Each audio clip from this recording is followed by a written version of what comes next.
السلام علیکم ورحمۃ اللہ وبرکاتہ۔ بسم اللہ الرحمن الرحیم۔ شروع اللہ کے بابرکت نام سے جو بڑا مہربان نہایت رحم کرنے والا ہے۔ دوستو، آج کی اس مجلس کے اندر آپ کو چھوٹے چھوٹے ایسے اعمال بتلائے جا رہے ہیں جو احادیث مبارکہ سے ثابت ہیں۔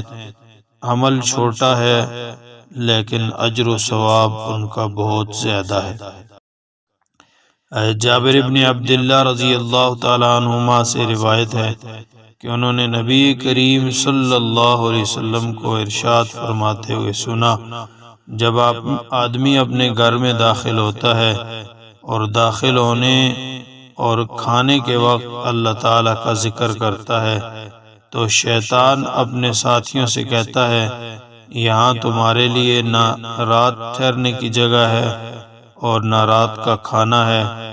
اور جب گھر میں داخل ہوتا ہے اور داخل ہوتے وقت اللہ تعالیٰ کا ذکر نہیں کرتا تو شیطان اپنے ساتھیوں سے کہتا ہے کہ یہاں تمہیں رات رہنے کی جگہ مل گئی۔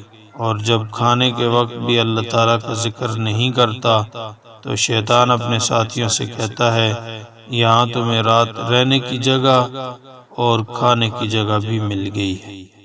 اس لیے جب گھر میں داخل ہو جائیں تب بھی اللہ کا ذکر کریں، یعنی درود شریف پڑھیں اور گھر میں داخل ہونے کی دعا، اللہم انی اسألک خیر المولج و خیر المخرج، بسم اللہ ولجنا و بسم اللہ خرجنا وعلی اللہ ربنا توکلنا، یہ پڑھ لیں۔ اور اسی طرح کھانے کے وقت میں جو کھانے کی دعائیں ہیں ان کا اہتمام کریں تاکہ شیاطین سے ہر قسم کی حفاظت ہو۔ یہ حدیث بھی مسلم شریف میں موجود ہے۔